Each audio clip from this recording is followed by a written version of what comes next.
Hi hello welcome back to my channel. ఈరోజు మన ఛానల్లో సగ్గు బియ్యంతో సింపుల్ అండ్ హెల్దీ అండ్ ఈజీగా చేసేటటువంటి సగ్గు బియ్యం బీట్రూట్ హల్వా ఎలా చేయాలో ఇప్పుడు ఈ వీడియోలో చూసేయండి. ముందుగా స్టవ్ ఆన్ చేసి కడాయి పెట్టుకొని అందులో కొంచెం నెయ్యిని వేసుకోవాలి.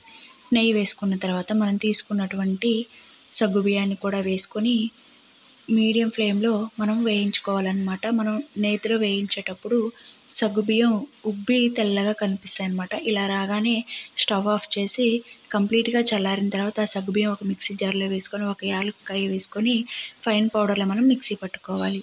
తర్వాత ఈ పౌడర్ అంతటిని ఒక గిన్నెలో వేసుకొని అందులో మనము 2-3 కప్పుల వరకు వాటర్ యాడ్ చేసుకొని ఉండలు లేకుండా బాగా కలుపుకోవాలి.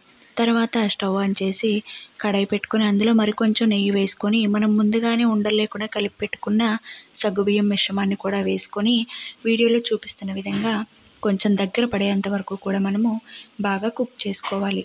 తర్వాత అందులోనే మనము బీట్రూట్ జ్యూస్ను కూడా యాడ్ చేసుకోవాలి. అంటే బీట్రూట్ పీల్ అవుట్ చేసేసి ముక్కలుగా కట్ చేసుకొని జ్యూస్ తీసుకుని పక్కన పెట్టుకున్నాను అనమాట ముందుగానే. అది కూడా యాడ్ చేసుకొని మీడియం ఫ్లేమ్లోనే కొంచెం కొంచెంగా నెయ్యి వేసుకుంటూ మనము బాగా కుక్ చేసుకోవాలి. ఇది దగ్గర పడిన తర్వాత 1 కప్పు సగ్గు బియ్యానికి 1 కప్పు వరకు పంచదారను యాడ్ చేసుకోండి, కరెక్ట్గా సరిపోతుంది.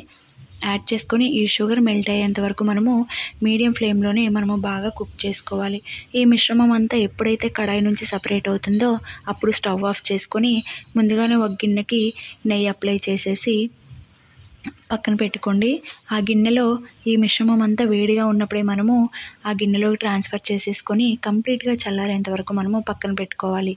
ఆ గిన్నె పైన వేరే ప్లేట్ పెట్టేసి మనం రివర్స్ పెట్టి ఆ గిన్నె తీసేస్తే ఈజీగా వస్తుందండి. అంతేనండి, ఎంతో టేస్టీ అయినటువంటి సగ్గుబియ్యం బీట్రూట్ హల్వా అయితే రెడీ అయిపోయింది.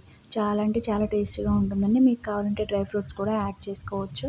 మీకు ఈ వీడియో నచ్చితే లైక్ చేయండి, షేర్ చేయండి. ఇప్పుడే నా ఛానల్ని సబ్స్క్రైబ్ చేయండి. Thanks for watching.